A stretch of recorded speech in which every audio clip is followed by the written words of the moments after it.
Yofi, on se retrouve avec Midreshet Yehuda Manitou pour un cours avec le Rav Ethan Fison et Brigitte Lia qui veut annoncer quelques informations. Oui, bonsoir. Comme tous les jours en ce moment, nous vous proposons une activité de soutien ce jeudi, de 10 heures à 18 heures au Cinéma City, donc qui est boulevard Yitzhak Rabin, au numéro 10. Vous pourrez acheter toutes sortes de produits des agriculteurs pour les soutenir. Donc du commerce direct du consommateur, du producteur au consommateur, et c'est important. Voilà. À propos du titre du cours du Rafizan, je vais juste raconter une petite histoire. Une fois, j'avais des amis et puis ils se tournent vers moi et ils me disent avec un petit peu de pitié comme ça te manque pas la France? Alors j'étais tellement surprise. Alors la seule réponse que j'ai trouvée, c'est nous sommes amoureux d'Israël. Rafizan.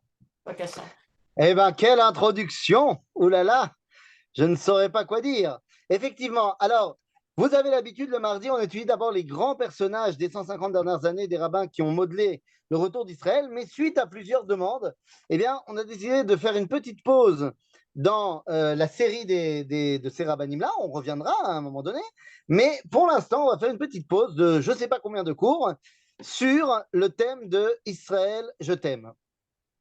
Eh oui, dans un moment comme celui que nous vivons en ce moment, où nos soldats montrent à quel point leur neshama nous dépasse de tellement loin, ils sont tellement extraordinaires, nos soldats, quand on voit l'unité du peuple juif retrouvée et l'abnégation de défendre notre terre, eh bien, je me suis dit que c'était le moment de faire une petite série d'études qui ne va absolument rien vous apprendre. Voilà. Comme ça, au moins que les choses soient bien claires. Puisqu'en fait, tout ce que je vais dire, vous le savez. Vous le savez ou alors vous le ressentez profondément. Nous, on va simplement essayer de mettre des mots et des sources sur les choses. Et en fait, on va faire exactement le même minag qu'avait fait le Ramchal dans le Messilat Yesharim, où il dit, je ne viens pas vous apprendre quoi que ce soit, mais je viens vous permettre de revenir sur les choses pour que ça rentre et ça rentre. Donc, eh bien, on va parler de la terre d'Israël, de notre attachement à la terre d'Israël. Je parle principalement à des gens qui ont fait l'Alia, des gens qui ont montré par un geste très fort leur amour de la terre d'Israël. Eh bien, des fois, c'est important que cet amour il soit également exprimé. Donc, on y va pour Israël, je t'aime, première partie. Et aujourd'hui, on va parler de la Ma'ala de Eretz Israël. La dimension, la grandeur de la terre d'Israël. Les amis, nous disent nos sages, dans la Tosefta, et également dans le Sifri Parashat Re'eh, que le fait d'habiter en Israël est une mitzvah qui est shkula keneged kol ha-mitzvot shebatorah. Eretz Israël, nous dira même le traité de Ketubot, Eretz Israël, Hashem Elohecha doresh ota tamid, tamid ene Hashem Elohecha ba mireshit hashana vad acharit shana. Bon, ça c'est le verset, on le connaît dans Dvarim, qui nous dit que Dieu a les yeux rivés sur la terre d'Israël du début jusqu'à la fin de l'année. Et la Gemara dans Ketubot de nous dire, tout celui donc qui habite en Eretz Israël ressemble à celui qui a un Dieu, puisque Dieu regarde la terre d'Israël tout le temps. Ah, mais celui qui n'habite pas en Israël, vous connaissez la suite. Nous, on va se concentrer sur ce qui se passe en Israël. Les amis, le peuple juif a pour travail principal eh bien, de dévoiler Achdut à Eloah. L'idéal du peuple d'Israël, c'est de dévoiler la Achdut. Jusque-là, je pense que je ne vous apprends rien. Shema Israël, Hashem Eloheinu, Hashem Echad. Dans ce monde, il y a beaucoup de péroudim. Il y a beaucoup de choses qui sont, eh bien, pas la Achdut, pas l'unité, la désunité. Mais il n'y a peut-être pas de plus grande désunion que celle entre les cieux et la terre. Eh oui, il n'y a pas de plus grande, a priori, non-Achdut, que cette différence qu'il y a entre Shamaim va Haaretz. Et je ne parle pas évidemment de la stratosphère, je ne parle pas au niveau physique, je parle de ce monde qui est le monde de la spiritualité et du Kodesh face au monde matériel. A priori, c'est deux univers complètement différents. Et en vérité, Bagalout, on a largement expliqué que c'était vraiment deux choses différentes. Bagalout, eh bien, le peuple juif ne trouvera la Kedusha que dans les inyanim de la sainteté, de la spiritualité. C'est-à-dire que où est-ce que je me rattache à la Kedusha dans l'exil, à la synagogue en train de faire mes prières, au Beth Midrash en train d'étudier la Torah, ou en train de réaliser des mitzvot auxquels je donne une dimension spirituelle. Qu'en est-il de l'agriculture? Je parlais tout à l'heure de l'action de jeudi. Qu'en est-il de l'agriculture? Qu'en est-il de la Startup Nation? Qu'en est-il de la politique? Qu'en est-il de l'armée? Qu'en est-il de tous les domaines qui sont les domaines du Chol?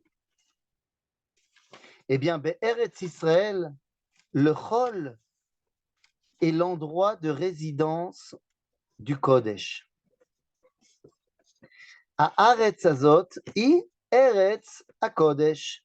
Et ne nous y trompons pas, ce n'est pas la Terre Sainte. On n'a pas dit que c'était Eretz HaKedosha. On a dit que c'était Eretz HaKodesh, c'est-à-dire la terre du Saint. C'est-à-dire la terre dans laquelle peut se dévoiler la sainteté. Alors que au XIXe siècle, Eliezer ben Yehuda, Eliezer ben Yehuda veut apporter un vent de chiloun, un vent de cholitude au peuple juif, eh bien, pour lui, il dit, le peuple juif doit être défini comme tous les autres peuples, c'est-à-dire une langue et une terre. C'est tout, pas la Torah. D'accord? Mais quelle langue? La Shona Kodesh. Et quelle terre? Eretz HaKodesh. C'est-à-dire que tu le veuilles ou pas, la relation avec la terre d'Israël est la relation qui nous permet de dévoiler le Saint, de dévoiler Akadosh Baruch Hu. Donc, eh bien, en Eretz Israël, tu peux espérer arriver à faire le Echad entre Olam Aruach et Olam Achomer. Il y aura ici mitzvot atluyot ba'aretz. Vous comprenez ce que ça veut dire, mitzvot atluyot ba'aretz? Ce n'est pas simplement une loi de cacheroute. C'est que je compte mes pommes et je dis, c'est une pomme, elle était sur l'arbre il y a 2 secondes, je l'ai prise de l'arbre, j'ai mis dans le panier. Eh bien, je commence à compter et je dis 1, 2, 3, 4, 5, 6, 7, 8, 9 pommes, Kodesh. Zetrumot ou Maasrot. Tout d'un coup, mes pommes deviennent le réceptacle pour dévoiler Akadosh Baruch Hu. Eh bien, donc, en Eretz Israël, la première chose, c'est que nous permettons, eh bien, tout simplement d'annuler le péroud qu'il y a entre le ciel et la terre. C'est la première chose qu'on doit comprendre sur la terre d'Israël. Ainsi donc, eh bien, les mitzvot qui nous rattachent à la terre d'Israël sont si centrales. Et je dis si centrales en termes de nombre, puisque plus des 2/3 de la Torah ne peut être réalisé que en Eretz Israël. Donc ça, c'est la première des choses. La deuxième chose, au-delà d'être l'endroit qui fait l'union du Kodesh et du Chol, il y a une autre dimension fantastique de la terre d'Israël. La terre d'Israël permet de dévoiler Klal Israël. Bechutz laaretz, il n'y a pas de Klal Israël, il y a des Yechidim. Il y a des individus, / des communautés.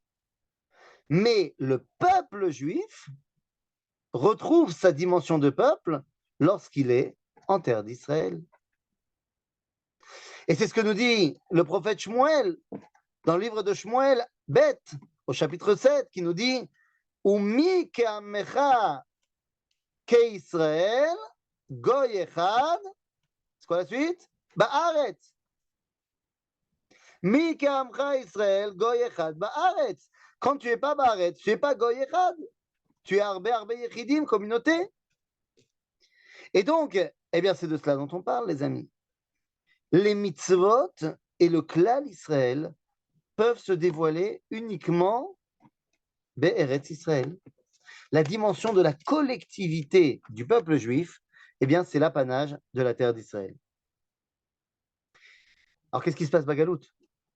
On connaît très bien. Les machal, juste 2 petites secondes, avant de parler de la galoute, comme on le sait très bien, la prophétie ne peut être atteinte qu'en Israël, ou alors pour Eretz Israël.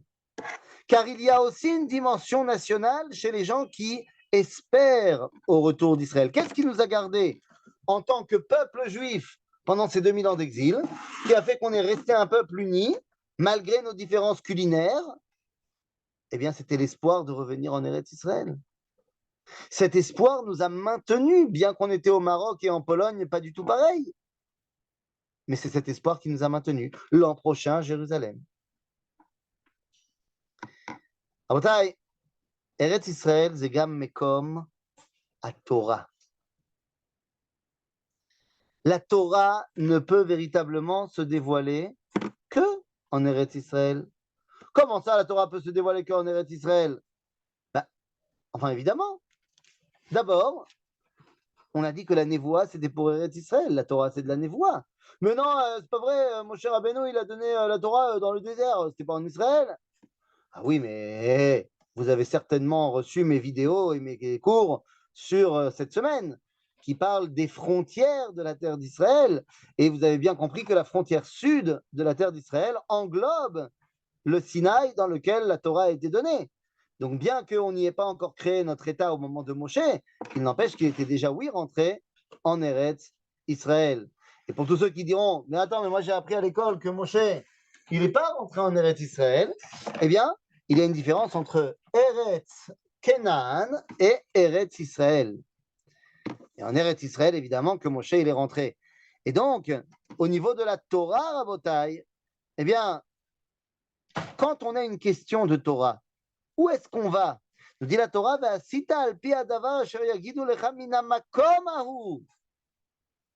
le Sanhédrin, pour qu'il puisse répondre à toutes les questions et à toutes les problématiques du peuple juif, il se doit d'être Be'eretz Israël. Veyoter misé Birushalayim, veyoter misé Belishkat Agazit. Donc, les amis, de quoi on est en train de parler?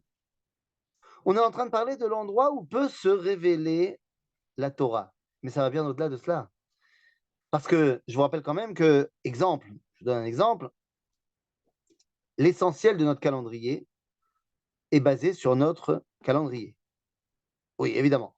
C'est-à-dire que toutes nos fêtes, notre rythme du judaïsme est basé sur le calendrier juif. Or, ce calendrier juif ne peut être décidé que par les rabbinim qui sont en Eretz Israël. C'était vrai à l'époque du Beth Amikdash, puisqu'à l'époque du Beth Amikdash, vous savez bien qu'on décrète Rosh Chodesh al Pia Re'iyah, c'est-à-dire qu'il y a 2 témoins qui viennent au Beth Amikdash qui disent on a vu la nouvelle lune. Mais même après la destruction du Beth Amikdash, 300 ans, ça a tenu encore 300 ans après la destruction du Beth Amikdash qu'on faisait Kiddush HaChodesh al Pia Re'iyah. Mais même après, lorsque Hillel HaKatan a mis en place le Cheshbon, les seuls qui sont légitimes à faire le calcul pour amener le calendrier que nous on connaît, ce sont les rabbins d'Eretz Israël. Eh oui. Vous allez me dire, mais non, aujourd'hui c'est par ordinateur, on fait ça, on fait le calcul. C'est parce que le grand rabbinat d'Israël a accepté le résultat de l'ordinateur qu'on peut dire que Pessah, ça tombe quand ça tombe. En d'autres termes, la prérogative de qui décide quand c'est Torah, quand c'est pas Torah, quand c'est Kadosh, quand c'est pas Kadosh, quand c'est fête, quand c'est pas fête, eh bien, ce sont les rabbins d'Eretz Israël. Et ainsi, vous comprendrez la phrase du Talmud dans le traité de Chagiga, qui nous dit à la page 5, Keivan shegalu Israël mimkoman En lecha bitul Torah gadol misé. Depuis que le peuple juif est parti en exil, nous dit le Talmud, il n'y a pas de plus grand bitul Torah que l'exil. Et vous allez me dire, mais attends, Rashi, Rambam, lo meshane, gam Rashi, gam Rambam, en lecha bitul Torah gadol misé. En gros, ça veut dire, imagine-toi ce qu'aurait été Rashi s'il avait été en Eretz Israël. Il aurait été Rashi plus plus. Vous connaissez tous ce verset. On n'a pas besoin de l'inventer, on n'a même plus besoin de citer, qui vient de Ishayahu, au chapitre 2, parce que tout le monde le connaît. Ki mitzion tetze Torah udvar Hashem mirushalayim. La Torah, Rabotai, la Eretz Israël sera Mekom à Torah. Donc on a dit Mekom Achdut, entre Shamaim Vaaretz, c'est l'endroit de l'unité entre le ciel et la terre. C'est l'endroit de l'unité du Kodesh et du Chol. C'est l'endroit de la Torah. Et c'est l'endroit également de, comme on vient de l'expliquer, du Klal Israël. Donc, c'est déjà pas mal de choses qu'on vient de mettre en avant. Mais ça ne s'arrêtera pas là. Quelle est la ma'ala de la terre d'Israël? Eh bien, tout d'abord, c'est la terre qui nous a été promise. J'entendais tout à l'heure, en préparation à notre cours, j'entendais un prêtre catholique qui posait la question sur YouTube, est-ce que le fait que Dieu a promis la terre à Abraham fait qu'aujourd'hui les Juifs peuvent revendiquer la terre d'Israël? Je vous spoil, pour lui, non. Ça ne légitime pas. Voilà, que les choses soient bien claires. Il a rappelé que le pape avait dit à Herzl qu'il ne peut pas l'aider à créer un pays en Eretz Israël. Et j'étais très content d'entendre un chrétien qui parle vraiment de chrétienté. Alors les chrétiens, ils pensent que ce n'est pas légitime. Mais malheur que pour nous, la Torah, elle ne s'arrête pas. Oui, lui aussi, le chrétien, il pense que la terre a été donnée à Abraham. Mais il dit qu'elle a été donnée à Abraham parce qu'Abraham était méritant. Pas au peuple juif qui n'est pas méritant puisqu'ils n'ont pas accepté Jésus. Comment tu veux donner un cadeau à quelqu'un qui a refusé Jésus? Bon, ce n'est pas notre tasse de thé à nous. Donc nous, évidemment que Dieu a donné la terre à Abraham. Mais c'est plus que ça. C'est la première chose que Dieu dit à Abraham. On a tendance à l'oublier. Mais la première chose que Dieu dit à Abraham, c'est fais ton alia. C'est fantastique. La première chose que Dieu dit à Yitzhak, c'est tu sors pas de la terre d'Israël. Et la première chose que Dieu va dire à Yaakov, c'est tu peux sortir, mais tu reviens. C'est-à-dire que la relation avec la terre d'Israël est centrale chez les Havot, donc est centrale également, j'allais dire dans notre cœur, mais c'est même pas dans notre cœur, dans notre essence même. Et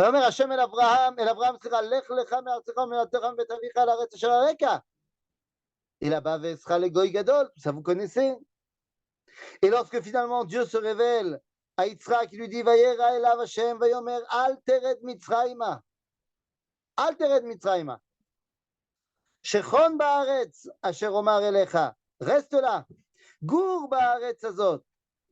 Ve'yeh immecha ve'avarecheka. כי לך ולזרעך אתן את כל הארצות האל, והקימותי את השבועה אשר נשבעתי לאברהם אביך. Abraham, il lui a dit, tu montes. À Yitzhak, il lui a dit, tu restes là. Et comme j'ai dit tout à l'heure, à Yaakov, il lui dit, הארץ אשר אתה שוכב עליה, לך אתננה ולזרעך, והיה זרעך כעפר הארץ. ופרצת ימה וקדמה צפונה ונגבה, ונברחו בך כל משפחות האדמה, ובזרעך. והנה אנוכי עמך ושמרתיך בכל אשר תלך, והשיבותיך אל האדמה הזאת. Dieu dit à Yaakov, je te garderai pendant tout ton périple jusqu'à ce que je te ramène en terre d'Israël. Et des fois, vraiment, quand je fais ce genre de cours, je me pose la question, mais comment il y a des gens qui ne comprennent pas ce genre de choses évidentes? Non, vraiment, c'est une grosse histoire. Comment est-ce possible qu'il y ait des gens qui étudient la Torah, qui ne comprennent pas ce genre de choses? Bémet, c'est une grande chéla, je n'arrive pas à comprendre. En tout cas, donc on a dit, c'est Eretz Torah, Eretz Klal, Eretz Achdut, Eretz Hakodesh ve'achol, Eretz Avot. Et lorsque le peuple juif décide de refuser la terre d'Israël, Chet HaMeraglim, la faute des explorateurs, eh bien, nous dira la Torah, il n'y a pas de plus grande faute que celle-là. Il n'y a pas de plus grande faute que celle-là. Lorsqu'ils ont pleuré, nous dit le Talmud dans le traité de Sanhedrin, que Dieu a dit Atem bechitem bechia shel chinam, ve'ani ekva lachem bechia ledorot. באותה שעה נגזר על בית המקדש שיחרב ועל ישראל שיגלו מארצם. Lorsqu'on a fauté en disant on ne veut pas rentrer en Eretz Israël, Dieu a dit ah ben vous voulez pas, ben, vous ne serez pas. C'est terrible. Il n'y a pas de plus grande faute que la faute des explorateurs. Si bien que dans le livre de Tehilim, on va nous dire Vayi ma'asu be'eretz remda ve'lo ha'eminu lidvaro. Pas comme Yoshua et Caleb qui ont dit Tova haaretz meod meod. On entend aujourd'hui. Est-ce qu'il vaut mieux partir d'Israël pendant la guerre? Est-ce que c'est le moment de venir en Israël? Ribono shel olam, Tova haaretz meod meod. Nous sommes dans le meilleur endroit possible. Le meilleur endroit pour un juif, ça a toujours été en Eretz Israël et ça l'est encore plus aujourd'hui. Mais pas seulement pour les raisons que je viens de donner. Le fait d'habiter en Eretz Israël révèle en nous également notre émouna dans la Géoula. Et ça, c'est quelque chose qu'à mon avis, il faut bien rappeler. C'est quoi la émouna dans la Géoula? C'est quoi la émouna dans la Géoula? Nous dit la Torah,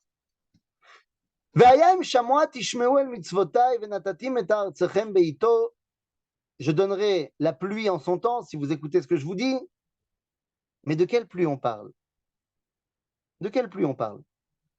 Rabotai, j'étais il y a, pas ce Shabbat dernier, Lech Lecha, j'étais en France. Et il pleuvait, il pleuvait. Et la personne qui m'a envoyé en France, elle m'envoie un message, elle me dit, ça va, t'es bien arrivé? Je dis, ouais, je suis bien arrivé, mais qu'est-ce qui pleut? Et il me dit, bah, bikashta, kibalta. Parce que là, au début de la semaine, donc qui avait précédé, on avait commencé à dire, on avait dit, veten talo matar livracha. Donc j'ai dit, aval lo, en France, on n'a pas encore commencé à demander la pluie. En France, la pluie, on la demandera que le 7 décembre. Et je lui ai rappelé ce que le Rav Kook raconte. Le Rav Kook raconte que quand il était petit, genre un enfant, un jour son père, il l'a amené à la synagogue, il faisait encore nuit noire, c'était le matin, mais le soleil n'était pas encore levé vraiment, et il y avait une grande fila qui avait été mise en place dans sa synagogue, là-bas en Lituanie, parce qu'il y avait à ce moment-là une sécheresse en Israël, et ils avaient demandé de prier pour la pluie, pour Israël. Et le Rav Kook, il marche avec son père dans la neige, parce que non seulement il y a 1 mètre de neige, mais en plus il neige. Et il dit, papa, pourquoi on va à la synagogue maintenant? Il dit, parce qu'il y a une sécheresse, et donc il faut prier pour de l'eau. Alors vous, il dit, excusez-moi, il y a beaucoup d'eau là. Il n'y a pas besoin. Et son père lui répond, Das Wasser ist nicht unsere Wasser. Cette eau-là, c'est pas notre eau à nous. Ça, c'est l'eau des Goïm. Notre eau à nous, elle est en Eretz Israël. Donc, il faut prier pour l'eau de la terre d'Israël. Oui, mais attendez, ça va beaucoup plus loin que cela. Les amis, lorsqu'on parle d'habiter en Israël comme étant la preuve de notre émouna gdola de la Géoula, les amis, la Géoula, c'est quoi? Les temps messianiques, c'est quoi?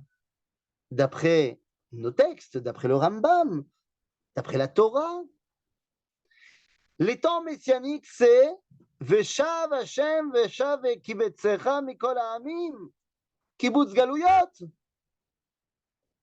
Kibbutz Galouyot, le fait que tu partes de Paris ou de Metz et que tu viennes en Israël, Mazé, Zeyemot HaMashiach.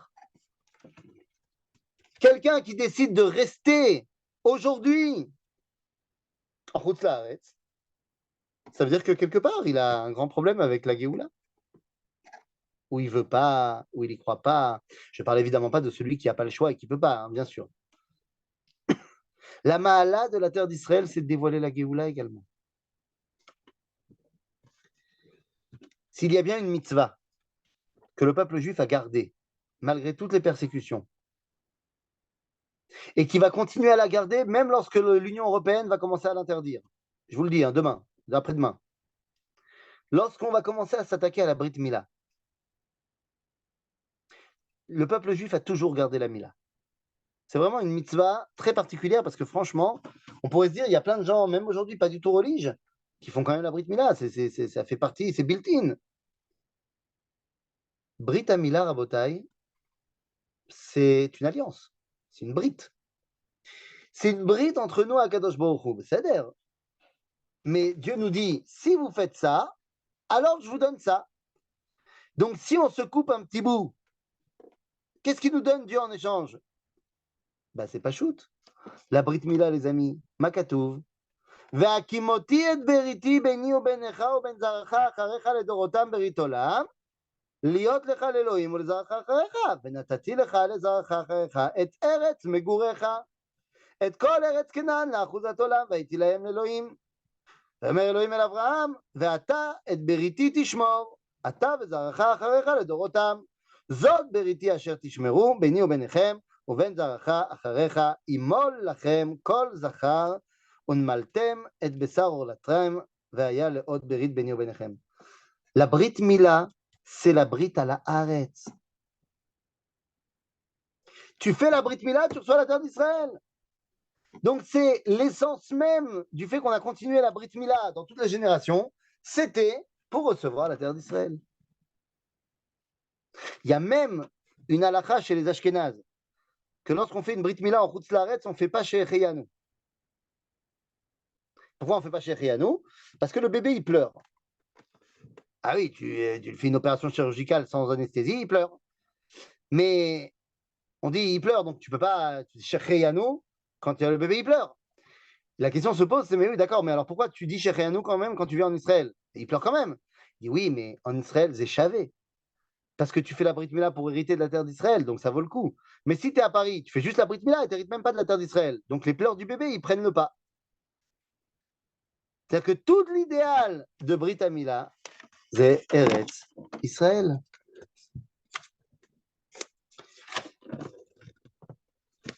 Mitzvot Ashmita Be'eretz Israël. C'est quoi cette mitzvah? La mitzvah de trouver une sanctification dans le temps et l'espace. C'est encore l'union de deux péroudim. C'est l'union du temps et de l'espace. Il y a une Kedusha Tazman, veyesh Kedusha Bamakom. Alors les amis, de quoi on est en train de parler là? On est en train de parler de toutes ces dimensions extraordinaires de la terre d'Israël. Aval Lama, il y a des mitzvot aussi qu'on fait en dehors d'Israël. Il y a des mitzvot qu'on a fait toujours partout. Oui, mais pourquoi on fait ces mitzvot partout? Rappelez-vous que d'après la Torah, on ne doit pas faire les mitzvot en Chutz Laaretz.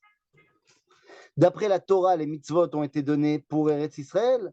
Hine chukim umishpatim asher tzivani Hashem Elohai la'asot ken bekerev haaretz. Nous dit Moshe Rabbeinu que voilà les mitzvot que j'ai reçus pour que vous les fassiez en terre d'Israël.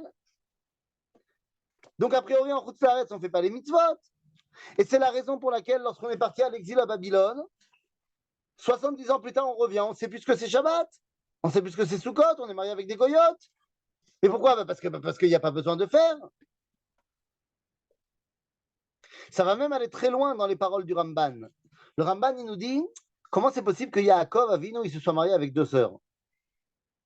Pas possible. Arrête, c'est interdit par la Torah. Oui, mais on n'avait pas donné la Torah. Oui, mais on dit que les Havot, ils faisaient toute la Torah, même bien qu'elle n'ait pas été donnée. Alors comment c'est possible? Répond le Ramban. Oui, mais les Havot, ils faisaient la Torah, ils ne faisaient pas les Xérot des Chachamim. Or, la Torah, elle dit qu'en Chutz Laaretz, on ne fait pas la Torah. Donc, quand il était en Chutz Laaretz, il s'est marié avec deux sœurs.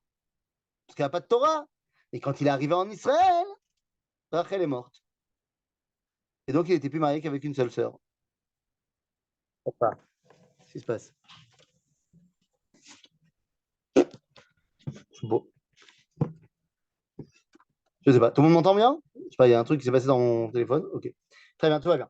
Les kitsour, mais même les mitzvot qu'on continue à faire en Chutz Laaretz. Parce que Chachamim nous ont dit de continuer à les faire pour ne pas oublier. Et donc, je ne suis pas en train de dire qu'on a le droit de ne pas faire Shabbat en dehors d'Israël. On fait Shabbat. Ça fait 2000 ans que nos Chachamim nous ont dit qu'on doit faire toutes les mitzvot qu'on peut faire en Chutz Laaretz. Bien sûr. Avalama. On a dit parce que c'est un entraînement pour se rappeler comment on devrait les faire en Eretz Israël. Donc, l'essentiel est tourné vers Eretz Israël. Mais surtout, l'autre problème, c'est quoi? C'est que, eh bien, nous avons falsifié la signification des mitzvot quand on est en Chutz Laaretz par rapport à Eretz Israël. Pourquoi est-ce qu'on met les tefilines, les machal? On met les tefilines en Chutz Laaretz. Pourquoi on les met? Pour le Osif Yirat Shamayim. Pour augmenter ma relation avec Dieu. Le fait que j'ai tout le temps sur ma tête, voilà, les parchemins où il y a marqué Dieu, Dieu, Dieu, ça rentre.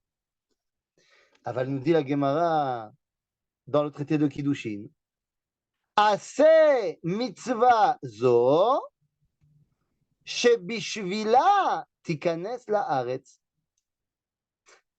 Tout d'un coup, la mitzvah des tefilines, c'est pour qu'on puisse rentrer en Israël. Parce que lorsque tu mettras les tefilines en Eretz Israël, ça ne sera pas pour te donner la Yirat Shamaim, mais ça sera pour que toutes les nations environnantes te voient. Qui Shem Hashem Ekra, Avu Godel Elohenu, Veyareu Mimeka. C'est-à-dire que le but du jeu, c'est que tout le monde en Israël te voit avec tes tefilines et disent waouh, ça c'est le peuple de Dieu, fantastique. Abotai, Eretz Israël, c'est la terre où tous les chachamim de l'histoire, de l'histoire, de l'histoire, ont toujours rêvé de venir. On peut prendre un tout petit peu exemple sur Gdolé Adorot, qui même dans des époques où c'était complètement irréalisable, ils ont quand même essayé de venir, de venir et de venir. Et on pourra se rappeler également de Rabbi Yehuda Halevi. Rabbi Yehuda Halevi qui dit dans son chant le plus profond, Libi bamizrach, va'anochi shakua betor ma'arav. Combien de rabbins ont écrit sur les l'engouement qu'ils avaient envers la terre d'Israël?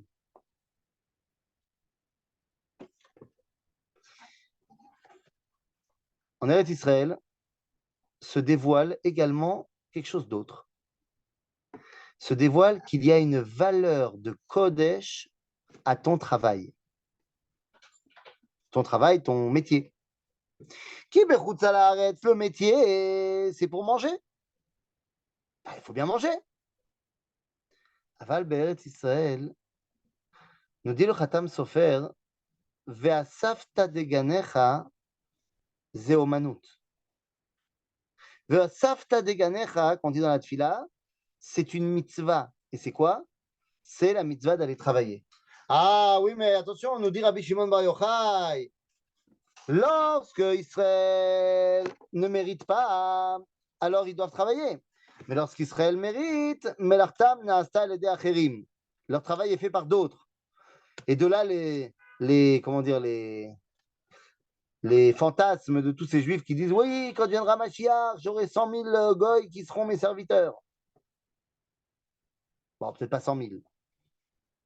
Je crois qu'ils disent 17. Mais à de quoi on est en train de parler? Nous dit le Khatam Sofer. Il faut comprendre ce Rabbi Shimon Bar Yochai. Lorsqu'il dit que dès qu'on fait ce qu'il faut, notre travail est fait par d'autres, nous dit le Khatam Sofer, c'est Bezman Galout.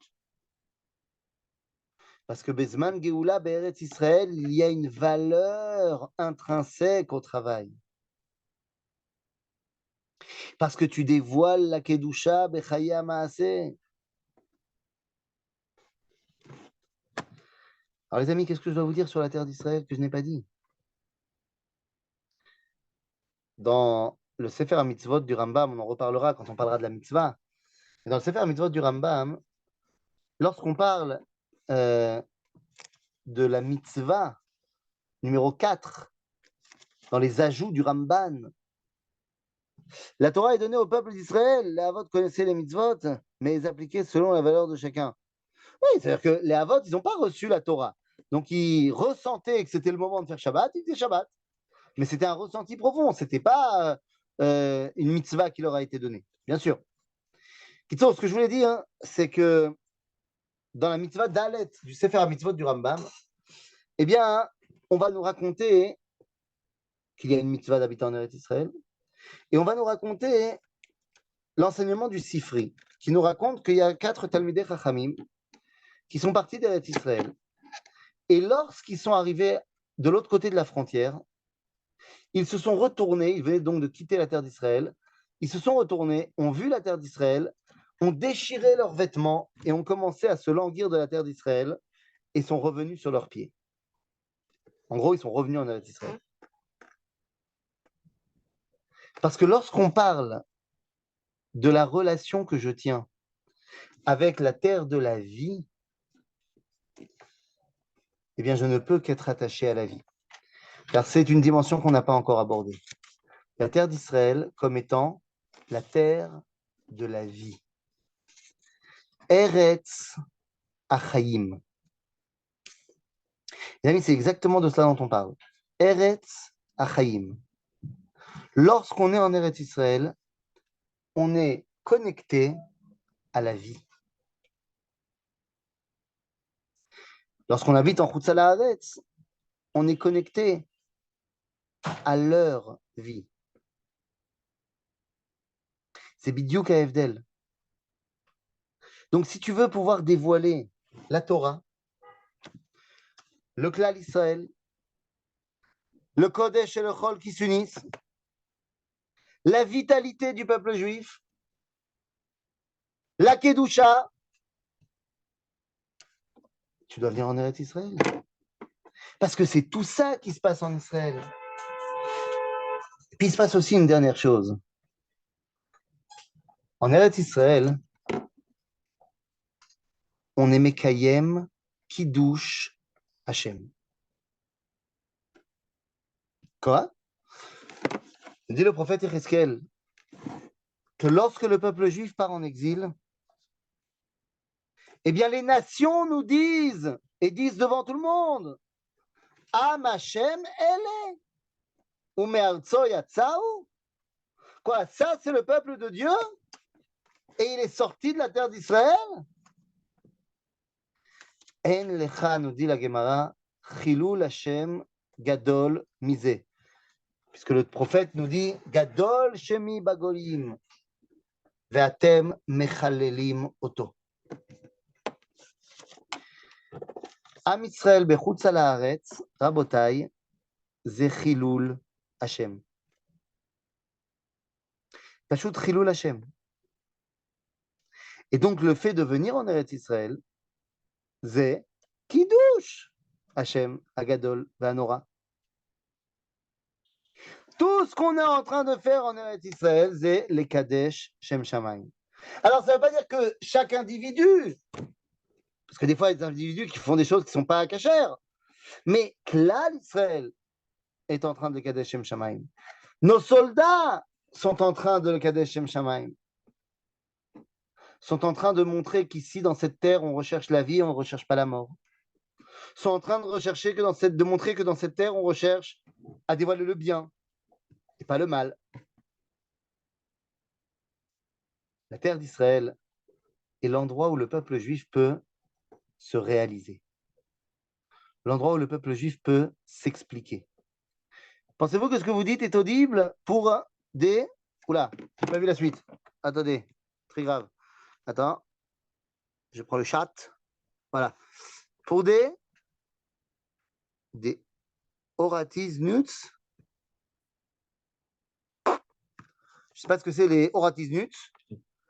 Donc, dans quelques minutes, vous pourrez réouvrir les micros et vous m'expliquerez ce que veut dire le Oratis Nuts. Parce que je n'ai pas très bien compris.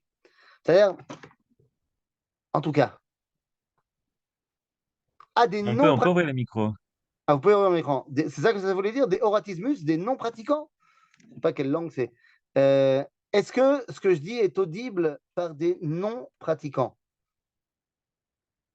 D'abord, oui, c'est tout à fait audible. Ça ne veut pas dire qu'ils vont forcément être d'accord avec tout. Mais lorsque je te dis que la terre d'Israël est la terre de la vie, parce que c'est là que le peuple juif a retrouvé sa vitalité, je n'ai pas besoin d'être pratiquant pour ça. Lorsque je te dis que c'est la terre d'Israël où le klal, l'entité collective d'Israël, retrouve son existence, je n'ai pas besoin d'être pratiquant pour ça. Lorsque je te dis que c'est la terre de nos ancêtres, je n'ai pas besoin d'être pratiquant pour ça. Lorsque je te dis que c'est la terre où je peux retrouver mon histoire et mon identité, je n'ai pas besoin d'être pratiquant pour ça. Alors oui, lorsque je vais te parler aussi du dévoilement de la Torah, celui qui s'en fiche de la Torah, hein, alors ça va peut-être moins lui parler. Quoique, peut-être qu'il était loin de la Torah justement parce qu'il vivait chez les Goïms et que maintenant qu'il vit à la maison, eh bien, il est beaucoup plus rattaché à sa Torah. Donc oui, je pense que c'est tout à fait audible par un non-pratiquant. La preuve, on parle très souvent de ce genre de choses, que ce soit moi, que ce soit Johan, à des gens qui sont non-pratiquants, et ils le reçoivent très très bien. Je vais même te dire mieux que ça. Des fois, la plus grande problématique, elle n'est pas chez les non-pratiquants, mais elle est chez certains pratiquants qui pensent que leur réalité de pratique à Paris, elle est idéale. Parce qu'ils mettent des tefilines. Et des fois, c'est plus compliqué d'expliquer à quelqu'un qui met les tefilines à Paris qu'il faut les mettre en Eretz Israël, plutôt que d'expliquer à quelqu'un qui habite en Eretz Israël, mais qui ne met pas les tefilines, que Chaval, il se coupe d'un autre moyen de se dévoiler. Donc voilà, je pense que oui, c'est tout à fait audible. Après, évidemment, tu vas adapter le discours, mais je pense que c'est, oui, tout à fait audible. Et une dernière chose, au terme de Ma'alat Eretz Israël, eh bien, hein, les amis, quand on parle de la terre d'Israël, on parle tout simplement d'une terre qui sait reconnaître ses partenaires. La terre d'Israël sait reconnaître le peuple juif et sait accueillir son peuple. Lorsqu'on nous pose la question, mais qu'est-ce que c'est que la Géoula? Vous le savez très bien, c'est Ve'atem are Israël, anpechem titenu, perechem tisul, ekzami Israël ki karvu lavo. Lorsqu'on nous dit que la Géoula, c'est quoi? C'est lorsque la terre d'Israël donne ses fruits. Lorsqu'on a fait un tout petit peu d'histoire et qu'on se rend compte qu'en 1800 ans, 1700 ans, il y a d'innombrables civilisations qui ont essayé de s'implanter ici et personne n'a réussi. Tout le monde a dit que c'était un désert terrible et que les Juifs, les Bnei Israël, sont revenus en Israël et tout d'un coup, la terre d'Israël a reconnu son Baal, son Khatan, et la terre d'Israël a commencé à redonner ses fruits. Et donc, lorsque nous arrivons en terre d'Israël, eh bien, nous arrivons à un endroit qui nous a reconnus et qui nous a tendu les bras. En fait, Am Israël, qui revient en terre d'Israël, c'est Khatan chez Choser la Kala Shelo. Des fois, entre le Khatan et la Kala, il y a des disputes. Mais la force de la terre d'Israël, c'est de nous tendre les bras. C'est lorsqu'on est loin de fermer les bras à tout le monde, et lorsqu'on est proche d'elle, de nous ouvrir les bras, de nous tendre les bras, parce qu'elle n'a qu'une seule envie, c'est retrouver son Zivuga Shalim Beshem Kol Israël. Voilà les amis, qu'est-ce que c'est que la Ma'ala de la terre d'Israël? Qu'est-ce que c'est que la dimension de la terre d'Israël? Et pourquoi nous sommes tellement reconnaissants à Kadosh Baruch Hu de nous avoir permis de revenir à la maison, de nous avoir permis de nous retrouver, de nous avoir permis je récapitule, de retrouver la terre du Kodesh, la terre du peuple juif, la terre de la vie, la terre de nos ancêtres, la terre de la relation profonde qu'on a avec les mitzvot, la terre qui fait le lien entre le ciel et la terre qui réalise la promesse de la Brit Hamila, la terre qui fait le lien entre le lieu, l'endroit, le temps, l'endroit et le temps, et enfin la terre qui nous permet de reformer ce couple magnifique. N'oubliez pas que nous, le peuple juif, sommes appelés Adam, dans le livre de Yecheskel, Ve'atem kruim Adam, ve'ein umot ha'olam kruim Adam. Vous êtes appelés Adam et les autres nations ne sont pas appelées Adam. Et si on est appelé Adam, eh bien, il faudrait bien se rappeler quel est notre féminin. Eh bien, notre féminin, c'est Adama. En d'autres termes, la Kala de Adam, Knesset Israël, ou Adama, Eretz Israël. Et c'est ainsi qu'on comprendra les paroles du Rav Kook qui nous dit Eretz Israël, Ikesher, אינו דבר, חיצוני, היא קשר עצמותי קשורה בקשר חיים עם האומה. C'est un lien qui donne la vie. Quelle est cette vie que la terre d'Israël a donnée? Eh bien, c'est par exemple Midreshet Yehuda Manitou. C'est par exemple tous ces gens extraordinaires que nous voyons aujourd'hui peupler la terre d'Israël et montrer que lorsque Ish ve'isha olchim beyachad, eh bien, Alken Yaazov Ish et aviv et imo. Alken Yaazov Ish et aviv et imo. Comment est-ce que le français appelle la France? Il l'appelle la mère patrie. La patrie. D'ailleurs, quelle est notre mère patrie à nous, le peuple juif? L'Égypte. On est né en Égypte. Alken, nous dit la Torah, Yaazov Ish et aviv et imo, vedavak beishto. On est parti d'Égypte pour rentrer en terre d'Israël, c'est-à-dire pour nous marier avec la terre d'Israël. Veyu le basar echad. Nous dit Rashi, c'est quoi le basar echad? C'est le bébé qui va sortir de tout ça. Eh bien, nous sommes le bébé que la terre d'Israël et le peuple juif ont sorti lorsqu'ils se sont réunis après 2000 ans d'exil. Voilà la dimension de la terre qui est toujours sous les yeux de Dieu, du début de l'année jusqu'à la fin de l'année. Chazak ou Baruch. Et s'il y a des questions, ben vous pouvez y aller.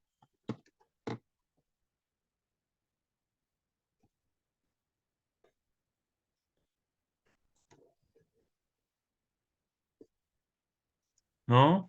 Question?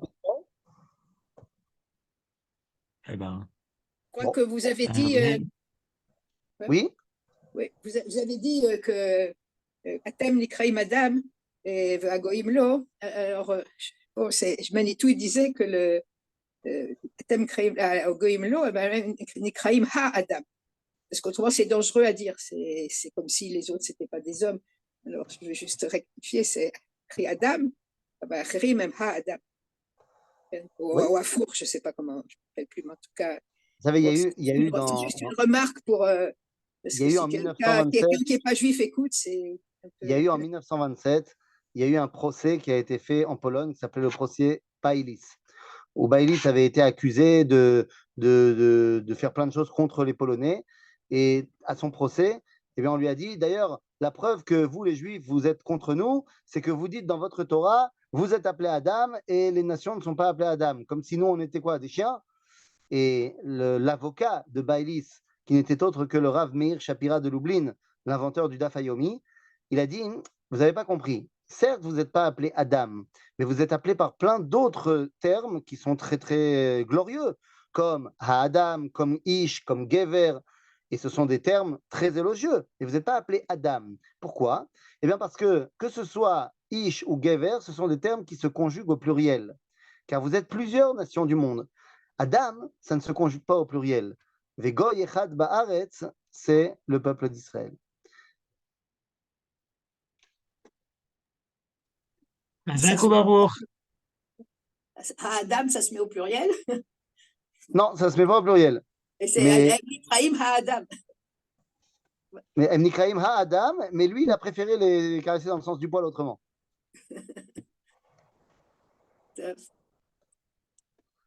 Chazak ou Baruch. תודה רבה.